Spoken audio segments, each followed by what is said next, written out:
నమస్కారం. రచ్చ మీడియా ప్రేక్షకులందరికీ పరాభవనామ ఉగాది సంవత్సర శుభాకాంక్షలు.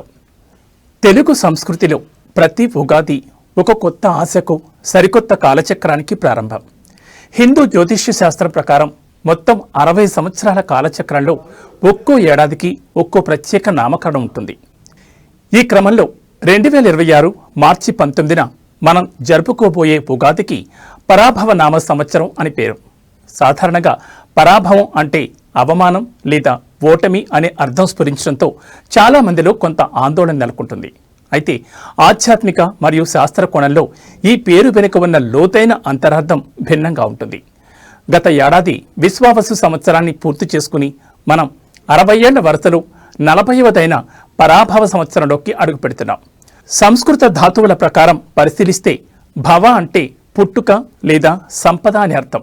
అంటే మనలోని అజ్ఞానాన్ని, అహంకారాన్ని మరియు గతంలోని లోపాలను పరాజయం పాడు చేసి కొత్త జ్ఞానాన్ని, ఉన్నతమైన జీవన స్థితిని పొందడమే ఈ ఏడాది అసలు ఉద్దేశం.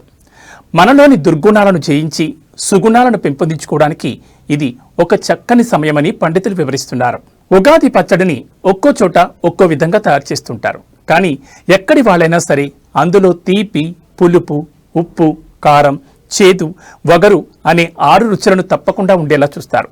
ఈ పచ్చడి కోసం చెరకు, అరటిపళ్ళు, మామిడికాయలు, వేప పువ్వు, చింతపండు, జామకాయలు, బెల్లం, జీలకర్ర, మిరపకాయ వంటివి వాడుతుంటారు.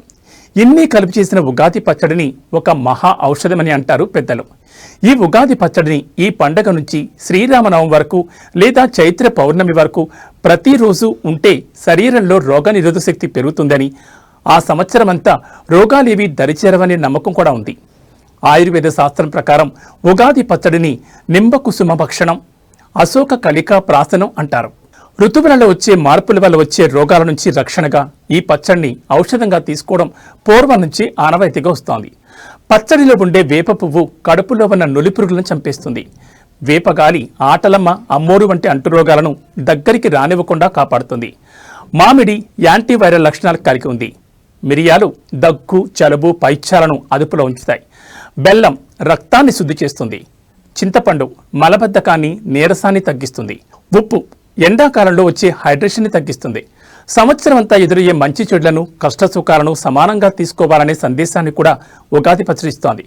బెల్లం, తీపి అనేది సంతోషానికి, ఉప్పు జీవితంలో ఉత్సాహానికి, వేప పువ్వు చేదు, బాధ తాలూకు అనుభవాలకు, చింతపండు పులుపు నేర్పుగా వ్యవహరించాల్సిన పరిస్థితులకు, పచ్చి మామిడి ముక్కల పులుపు కొత్త సవాళ్లకు, కారం సహనం కోల్పోయేటట్టు చేసే పరిస్థితులకు సంకేతం అని చెప్తారు పెద్దలు. ఇక ఉగాది రోజున అత్యంత ప్రధానమైన ఘట్టం పంచాంగ శ్రవణం. తిథి, వార, నక్షత్ర, యోగ, కరణాలు కలిసిన పంచాంగాన్ని వినడం వల్ల శుభం కలుగుతుందని భక్తుల నమ్మకం. ఈ ఆదాయం ఎంత, వ్యయం ఎంత, రాజ్యపుణ్యం ఎలా ఉంది, అవమానం ఎక్కడి వరకు ఉంది, ఇలాంటి వివరాలతో జ్యోతిష పండితులు అందించే విశ్లేషణను ప్రజలు ఎంతో ఆసక్తిగా ఉంటారు. దీంతో పాటు కవి సమ్మేళనాలు, పంచాంగకర్తలకు సన్మానాలు చేయడం మన సంప్రదాయం. కాలచక్రంలో మరో ఏడాది గడిచిపోయింది. కొత్త ఆశలతో, కొత్త ఆశయాలతో ఈ నూతన సంవత్సరాన్ని ఆహ్వానిద్దాం. క్రోధన నామ సంవత్సరం మీ అందరి జీవితాల్లో సుఖశాంతులు నింపాలని మనస్ఫూర్తిగా కోరుకుంటూ అందరికీ ఉగాది శుభాకాంక్షలు.